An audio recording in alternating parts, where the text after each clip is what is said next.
समय Raina, known as for his dark humor comedy, a comedian and YouTuber who runs a comedy show, India Got Talent, जो India got talent का sarcastic है पर उससे बहुत अलग है, जिसमें विनर फाइंड करने के लिए टैलेंट की ज़रूरत नहीं, हर किसी को 90 सेकेंड दिया जाएगा और जज उनको स्कोर देंगे। अगर कंटेस्टेंट का स्कोर मिल जाए तो वो शो जीत जाएगा। ये शो का इंस्पिरेशन एक अमेरिकन शो किल टोनी से है। ये शो मज़ेदार सिर्फ अपने कंटेस्टेंट से नहीं, वहाँ आने वाले फेमस जजेस से है, उनके फनी जोक्स और रोस्ट से है। तो डॉली जी, आपसे हम एक सवाल पूछना चाहते हैं। हाँ पूछिए, आपको अंदर किसने आने दिया? ये शो फैमिली एंटरटेनमेंट के लिए नहीं, ये शो चलता है जिसे बोला जाता है डार्क ह्यूमर कॉमेडी। ये शो टीवी पर नहीं, यूट्यूब पर डाला जाता है, समय रायना के यूट्यूब चैनल पर, जहां मोस्ट एपिसोड फ्री होते हैं पर कुछ बोनस एपिसोड होते हैं जिसके लिए आपको मेंबरशिप लेना पड़ेगा। उसका प्राइस 60 रुपीज़ देना पड़ेगा। 8 फरवरी 2025 को समय ने अपने YouTube मेंबरशिप पर एक एपिसोड अपलोड किया जिसमें बहुत सारे जैसे आशीष चंचलानी, जसप्रीत सिंह, अपूर्वा मुखर्जी, रणवीर अलाहाबादिया। वही एपिसोड में रणवीर अलाहाबादिया ने एक ऐसा स्टेटमेंट पास किया जिसके वजह से पूरा कंट्रोवर्सी अभी नेशनल इशू बन चुका है। Okay bro, I have another question. Yes. Would you rather watch your parents every day for the rest of your life? क्या हो गया रणवीर भाई को?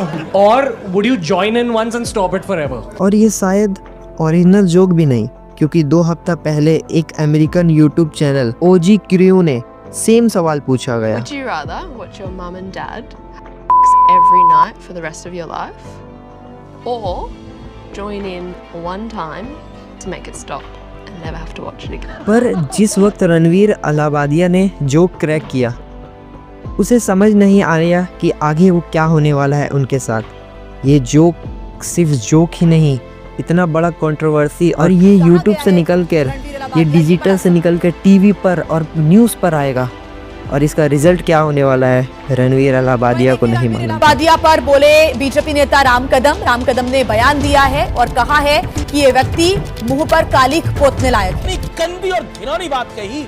उसी एपिसोड में अपूर्वा मखीजा नाम की एक कथित कंटेंट क्रिएटर भी मौजूद थी। Influencer Ranveer Allahbadia face police action and censorship for his indisputably gross, crass and sexist remarks. Twitter पर क्लिप वायरल हुआ, लोग अपने अपने ओपिनियन देने लगे। कुछ लोगों ने कहा बाहर के इंसान हमसे और बाहर के कल्चर हमसे क्या सीख रहे हैं, और हम इंडियन कल्चर बाहर के वेस्ट से क्या सीख रहे हैं। रणवीर अलाहाबादिया ने एक माफ़ी मांगने वाला वीडियो अपलोड किया। My forte. I'm just here to say sorry. Many of you asked if this is how I wish to use my platform, and obviously this is not how I wish to use it. I'm not going to give any context or justification or reasoning behind what. अब ये बात माफ़ी से रुकने वाला नहीं था, ये बात अब कहीं ज़्यादा बढ़ गया था। केस फाइल होता है अगेंस्ट 30 to 40 पीपल, जो लोग अभी तक इन्वॉल्व थे, from first episode to 6 episode. सबको नोटिस भेजा जाता है और सबको समन किया जाता है और सबको बुलाया जाता है महाराष्ट्र साइबर सेल में अपना स्टेटमेंट रिकॉर्ड करने के लिए। ये यहाँ तक नहीं रुका, महाराष्ट्र के सीएम देवेंद्र फडणवीस ने कहा, जानकारी मिली है, मैंने अभी तक उसको फर्स्ट हैंड देखा नहीं है, लेकिन बहुत भद्दे तरीके से कुछ चीज़ों को कहा गया है, प्रेजेंट किया गया है, ऐसा मुझे भी पता चला है, जो बिल्कुल गलत है। फ्रीडम ऑफ स्पीच सभी को है, लेकिन हमारी फ्रीडम वहाँ समाप्त हो जाती है जब हम किसी और के फ्रीडम पर इंक्रोच करते हैं, और इस प्रकार का इंक्रोचमेंट ये ठीक नहीं है। मुझे ऐसा लगता है कि अभिव्यक्ति इसकी भी कोई मर्यादाएं है। और साथ ही Rekha Sharma x chairperson NCW के ने अपने बात रखी और कहा ये बात अब यहाँ तक नहीं रुकेगी, अब ये बात पार्लियामेंट तक जाएगी। Making a women's body issue of laughter is really disgusting, and this should be taken cognizance by the police and this girl should be arrested because this is not acceptable in the society. उसी रात असम के chief minister Himanta Biswa Sharma ने x पर एक tweet किया और कहा, मैं रणवीर इलाहाबादिया सबके अगेंस्ट केस फाइल करने जा रहा हूँ खराब चीज़ को प्रमोट करने के लिए। उसी दिन सेंट्रल गवर्नमेंट यूट्यूब को नोटिस भेजता है। उनकी इंडिया गॉट टैलेंट के वीडियो डिलीट करना पड़ेगा यूट्यूब को, ऐसा नोटिस गया इंडिया के आईटी एक्ट सेक्शन 69A के तहत, और यूट्यूब वीडियो डिलीट कर भी देता है।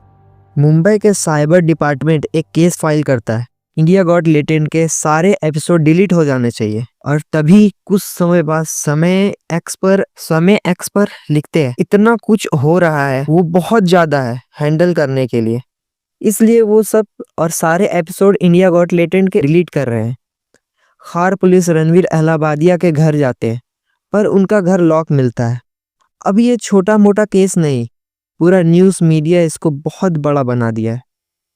अभी इंडिया गॉट टैलेंट के न्यूज़ वाले पूरे सबको घेर रही है। इंडिया गॉट टैलेंट के जो एडिटर है उनको पूरा घेर लिए, उनको तक नहीं छोड़ रहे। अब ये हर कोई इसमें इन्वॉल्व हो चुका है, सब कोई इसमें फंस चुका है। इट्स ट्रू, गवर्नमेंट एक जोक को क्राइम की तरह लेते हैं और क्राइम को जोक की तरह। इंडिया में ऐसे बहुत सारे मुद्दे हैं जिस पे हम लोग बात कर सकते हैं, पर न्यूज़ वाले सिर्फ कुछ कुछ को कवर करते हैं और गवर्नमेंट वाले कुछ कुछ को ही प्रायोरिटाइज करते हैं। इंडिया में ऐसे बहुत सारे केस है, अब अतुल सुभाष हुआ और ऐसे ही बहुत सारे, हर कुछ होते रहता है। इंडिया इतना गिर रहा है, हमारे करेंसी इतना खराब जा रहा है, दिन पर दिन हमारा करेंसी वीक हो रहा है डॉलर पे। हमारे इंडिया में इतना कुछ हो रहा है, पॉल्यूशन हुआ, टैक्स, हर चीज, फिर भी इंडिया को क्या देख रहा है, गवर्नमेंट क्या देख रहा है? एक जोक, वो जोक मानो बहुत खराब था, मुझे मालूम है वो जोक बहुत घटिया था, पर वो जोक से बड़ा बड़ा चीज इंडिया में है जिसको सुधार हो सकता है। हाँ, मानते हैं इसको भी सुधार करना जरूरी है। पहले बड़ा कचरा को देखो ना, ये कचरा है, मैं मानता हूँ ये कचरा है, पहले बड़ा कचरा को देखो, फिर उसको छोटा कचरा को आप ठीक करो। पहले बड़ा मुद्दे को देखो। जेल जा रहा है इंसान, यहाँ एक जोक के लिए इंसान को जेल भेजा जा रहा है, और यहाँ मर्डर करने के बाद भी इंसान जेल में जाके तुरंत निकल जाता है।